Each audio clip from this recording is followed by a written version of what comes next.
So how's it going, guys? This is Ryo Murata, photographer based in Tokyo. So we meet again. So where to explain and where to sort of begin. 99.7% of my viewers are all foreigners, and you guys probably don't know what I'm going to be talking about. So I try my best to give you guys a background information of what I'm trying to say. And how should I say it? There's this super expensive boutique, aka department store in downtown Tokyo in Ginza. And if you guys know, Ginza is a really we call rich man's area, shopping area, and if you're a rich person who have a lot of spare cash at hand, this is probably one of the best location to shop around for watches and those kinds of stuff. However, I'm going off topic a little bit, but in downtown Ginza, there's a sort of like a department store called Matsuya Ginza, and on the 7th floor, there's an area called Design Gallery 1953. Background information for you guys. This gallery, although it says 1953, opened up back in 1964 this was actually the exact same period when the Tokyo Olympics took place in Japan. And this gallery specifically is run by the Japan Design Committee that organizes this area specifically and display works of foreign artists and Japanese artists too. Yeah, I forgot to mention that this gallery sort of honors him for committing his works for establishing Sigma to this day. And if you guys know, Sigma back in the days, if I'm right, and I did some research too at the same time, back in 1961 when they were established, they started up as a small venture type of company based in Setagawa Ward. And if you watch the Setagaya tram video, that's basically somewhere along that area that Sigma was founded. And it's hard to imagine that only less than 10 people started this company. And when they actually started, they did not make lenses, they actually made a teleconverter. And if you guys know about teleconverters basically extend the focal length of the lens, which was really what you call accepted among wildlife, sports, action type of photographers, because there are those scenes where you can't get any closer than where you are if you're shooting a sports event or something like that, or maybe if you're a wildlife photographer and there's a bear in front of you, you don't want to go near that. So a teleconverter basically extends that focal length. So if you have a 300 mil telephoto lens, that becomes if it's a 2x teleconverter, you can basically extend that to 600 mil. And I'm not sure if a 300 mil existed back in 1960, but you guys get the point. So it was really widely used among wildlife and sports type of photographer back in the days. And I guess other manufacturers did not make teleconverters, if I'm right. I need to do more research on that. So Sigma actually released that, and after that they started making lenses for their SLR type of cameras. It was actually surprising when I found out that they also made film cameras back in the days, like the Sigma SA3000, SA7QD was it? I don't know what it means. But they offer some sort of offerings for the film communities. However, you guys probably know that it's hard to find those types of film cameras nowadays, but they sort of shifted towards just lens manufacturing during the prime era of 1980s, 1990s, 2000, early 2000, when everything went into digital. Sigma sort of shifted another gear a notch higher, and they sort of started offering lenses for third-party manufacturers for various companies, especially during the DSLR era. They made the art series, the contemporary series, and they started putting a lot of money into research and development, because they have right now, as of 2022, have insane amount of lens choices available for the photography communities, and some are so niche that even the camera manufacturers directly don't sell those types of lenses, which is really fascinating.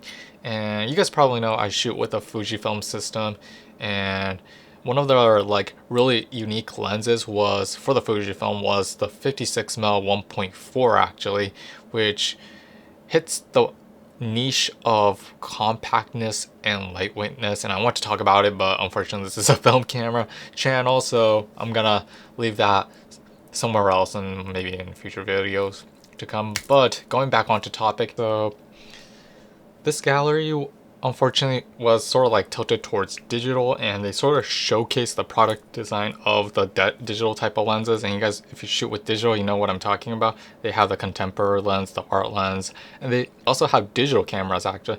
And you guys probably know they have the DP1 Quattro camera, and they also have the FP type of cameras, I think cinema type of cameras. So a really unique gallery in the modern era of photography. And at the same time, I mean, over the course of years, it's interesting to look in these like companies, third-party companies, how they started out and how they became nowadays, because that evolution during that time frame of like 50 years is something we should not, ignore. Although everything like shifted to like film to digital, we have to be like, we have to appreciate, how Sigma has paved their ways in like offering great lenses for the photography community as a whole. So yeah, so in the far end of the room, there was basically a sort of like a bookshelf showcasing the works of the previous galleries that took place. Actually, this time around was Sigma, so there was basically a book on Sigma's like lenses. You can buy that, book if you're interested, which is a little bit expensive. It was like 3,030 bucks actually, 28 bucks actually in US dollars. And this gallery specifically opens from like August 3rd to September 12th. So if you're in Tokyo around that time frame, might be a great time to like check that area out. And this floor specifically is sort of like aimed for like design type of product design. So if you're into that, it's a great location to check it. And obviously, like I said, this is a sort of like a limited time gallery which changes frequently. So after the Sigma's gallery ends, a different type of design gallery is gonna open up in that time frame.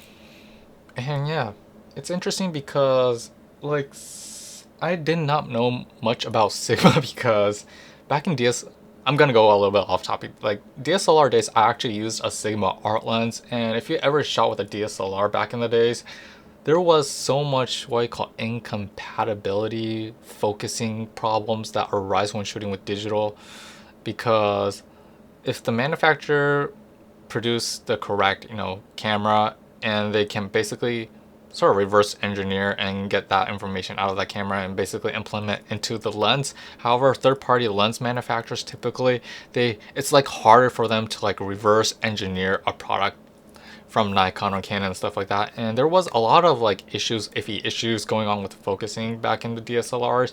I had a lot of issues and I never used Sigma lenses, but ever since we shifted from DSLRs to mirrorless, that problem basically disappeared, especially in the Fujifilm type of cameras. And focusing issues on third-party lenses, I'm not sure about Tamron. Okay, let's shut up about Tamron for a moment. But Sigma specifically, I purchased one of their lenses. It does have like no issues in focusing, which is like really amazing to see.